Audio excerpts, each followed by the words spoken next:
Greetings, my friends. This is Celeria Rosencreux, and on this episode of the Chronological Quran, episode 11, we reach the penultimate segment of Surah 68, wherein Allah details the sorts of plans that He has for those unbelievers that He's described with the model laid out in the previous story, and exactly what He will expect from Muhammad in the meantime. So, without further ado, let us begin at Ayat 42. Beware of the day the shin of Allah will be bared, and the wicked will be asked to prostrate, but they will not be able to do so, when a dreadful calamity will unfold. It strikes me as quite likely that, given what Maududi is stating, this idiom is related to the literal meaning of apocalypse.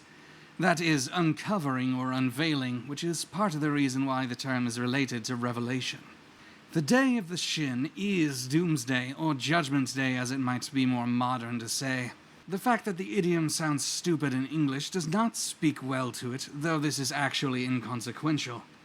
What is more important to consider is that it probably, at least in my estimation, reflects that this day is one where, in the originally intended meaning, people would have their darkest secrets exposed, like a woman having her skirt lifted up to reveal things that, in the culture of the time, were supposed to remain private and guarded. It would not, therefore, likely have originally been thought of as a day where Allah's shin was being revealed, despite hadith such as Sahih al-Bukhari 7439 treating the matter literally, wherein people are supposed to recognize Allah by His shin despite the fact that illusion is being used to cause people to act like fools and not recognize Him until it is shown.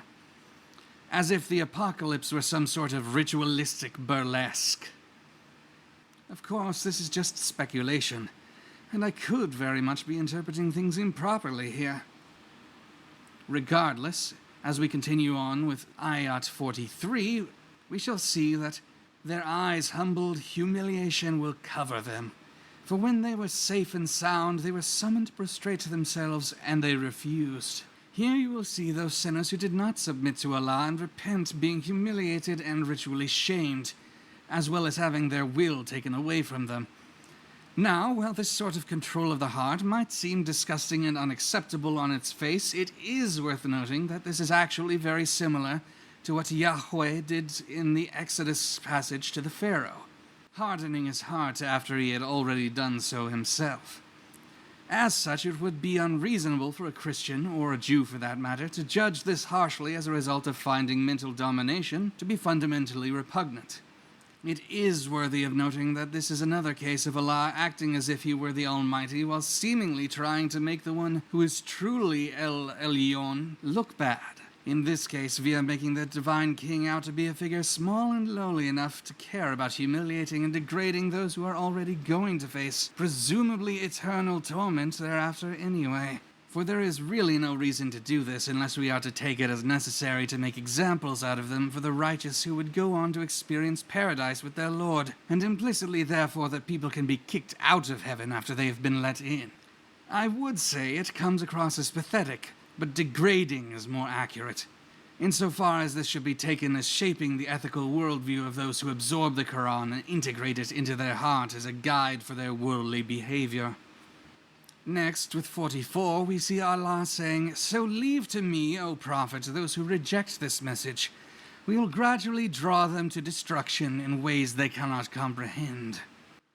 In this, we see Allah portraying Himself as an entity which acts with subtlety and manipulation, contrasting the way He portrayed Himself in the story of the orchard. As Maududi maintains, He is an entity which has no qualms utilizing guile, deception, and espionage in order to lead those astray whom He judges as deserving of it, with the qualification that this will be something that He specifically does to those who attempt to deceive people concerning Muhammad's revelation, or otherwise reject it. As such, one might interpret this as a sort of twisted justice, if this is the only reason Allah would use deception. For He apparently does not care about stooping low and defiling Himself for the sake of destroying those who displease Him, or at least that's a way He's willing to portray Himself. At the same time, this is an affirmation that Muhammad should not allow himself to be troubled by the thought that he needs to reach out and try to force those who would not accept him, of which there were many, which probably necessitated this sort of comforting verse, That, Allah would claim, would be his own business, and he would see fit to do what he must in that regard, leaving Muhammad to go after and try to win as many souls that hadn't turned away as possible.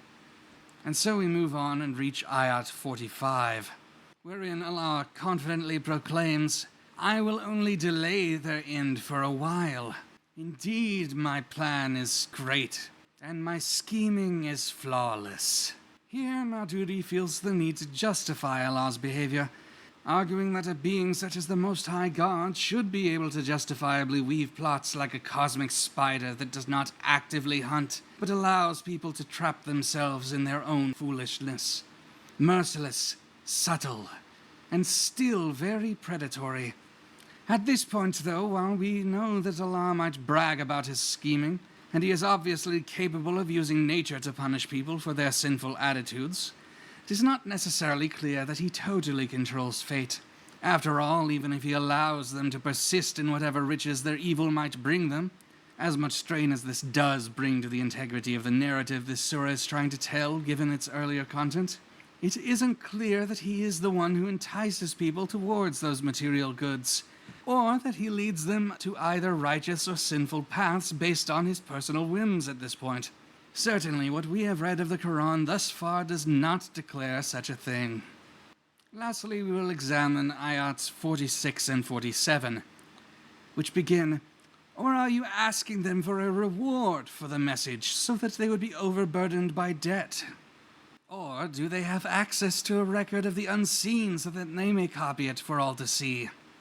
Here Allah justifies Muhammad's behavior by saying, essentially, he's not even asking you for money, so what have you to complain about? And then suggests by way of rhetorical question that he is providing a priceless good, which no one else is able to give, and thus it is totally irrational for people to be having such negative reactions to Muhammad's activity, despite the fact that he was actively promoting fitna by undermining the foundation of society and insulting the cultural norms to which everyone else subscribed. I believe that this is a form of straw man fallacy, given he is criticizing the masses arrayed against his prophet by attempting to shame them about something that is unrelated to the matter in contention. There goes that scheming, deceptive Allah again. What a rascal. So it is that we reach the end of this particular passage. Next time, we shall complete Surah 68. Until then, this has been Celeria Rosenkreuz, and I thank you for your company. Hopefully you shall enjoy the ultimate chapter that shall follow.